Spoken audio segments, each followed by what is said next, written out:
Hello বন্ধুরা, কেমন আছো সবাই? আশা করি সকলে ভালো আছো। তো আমি আজকে তোমাদের জন্য নিয়ে আসলাম পাতা দিয়ে নাম লেখা, যেটাকে বলা হয় আর্ট। তো এই আর্ট অনেকেই পছন্দ করে, আবার অনেকে পছন্দ করে না। আবার অনেকেই চেষ্টা করে যে আমি কিছু করতে পারি কিনা।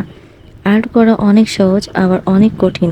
যাদের কাছে কঠিন মনে হয় তারা এই ভিডিওটা দেখো, পুরোটা দেখো, তাহলে তোমরা শিখতে পারবা। প্রথম থেকে শেষ পর্যন্ত না দেখলে তোমরা কিছুই বুঝতে পারবা না এবং শিখতেও পারবা না। শেখার জন্য আমরা অনেক কিছু চেষ্টা করি কিন্তু পারি না। প্রথম থেকে যদি শেষ পর্যন্ত চেষ্টা করে যাই তাহলে আমরা অবশ্যই পারি, অবশ্যই পারবো। তোমরা কেন পারবো না? আমি যখন পারছি তোমরাও অবশ্যই পারবা। প্রথমত আমরা একটা পাতা নেব। সেই পাতাটা হলো যে কোনো গাছের পাতা হলে হবে, তোমার সুবিধা মতো একটা পাতা নিয়ে নিবা। তারপর এভাবে আমি আম পাতা নিচ্ছি। আম পাতা নিয়ে এইভাবে ভালো করে কয়েকটা সাইজ অনুযায়ী কাটতে হবে। তুমি যখন প্রথমে এই আর্টটা করতে যাবা তখন তোমার অনেকগুলো পাতা নষ্ট হবে।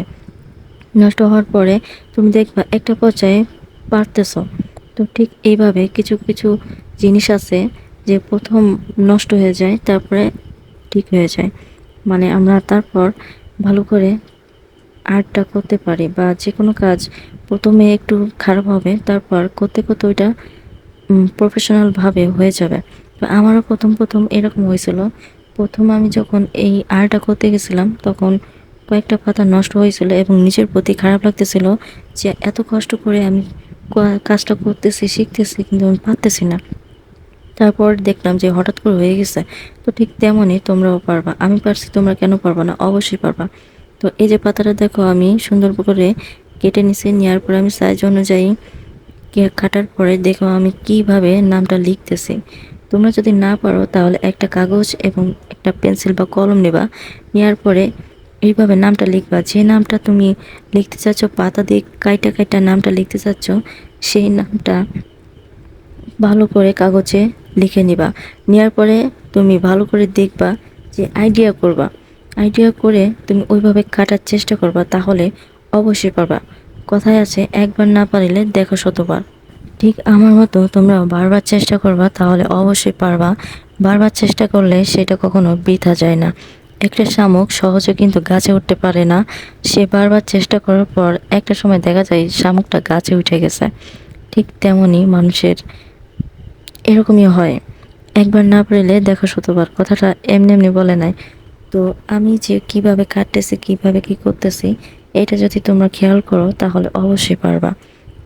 যে কোনো নাম যে কোনো নাম তোমরা আর্ট করতে পারবা। এটা পাতা দিয়ে কাইটা কাইটা তোমরা আর্ট করতে পারো। এটা শুধু পাতা না, কাগজ দিয়েও তৈরি করতে পারো। এটা অযথা কাগজ নষ্ট না করে, গাছের পাতা আছে, গাছ বাবাজির কাছ থেকে ক্ষমা চেয়ে তারপর পাতাটা ছিঁড়ো। না হলে ওদের তো একটা জীবন আছে। মানুষের যেমন জীবন আছে, গাছেরও তেমন একটা জীবন আছে।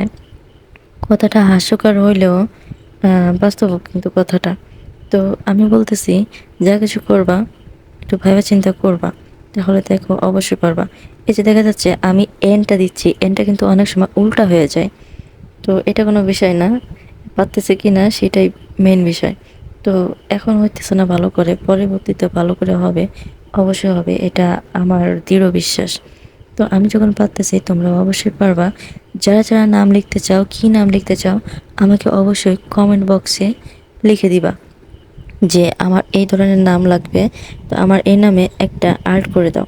আমি অবশ্যই চেষ্টা করব আর্ট করার। তো আমার এই ভিডিওটা কেমন লাগতেছে অবশ্যই জানানোর চেষ্টা করবা। হুট করে কেউ কোনো কিছু পারে না, যেহেতু তার শিখতে হয়, দেখতে হবে, শিখতে হবে, তারপর জিনিসটা পারতে হবে। ঠিক তেমনি এই কাজগুলা দেখতে হবে, শিখতে হবে, জানতে হবে, বুঝতে হবে, তারপর এই কাজগুলো আপনি করতে পারবেন। যে কোনো কাজ, শুধু এইগুলো না, যে কোনো কাজ আপনি দেখবেন, শিখবেন, জানবেন, বুঝবেন, তারপর আপনার মনের ভিতরে একটা আইডিয়া চলে আসবে, তখনই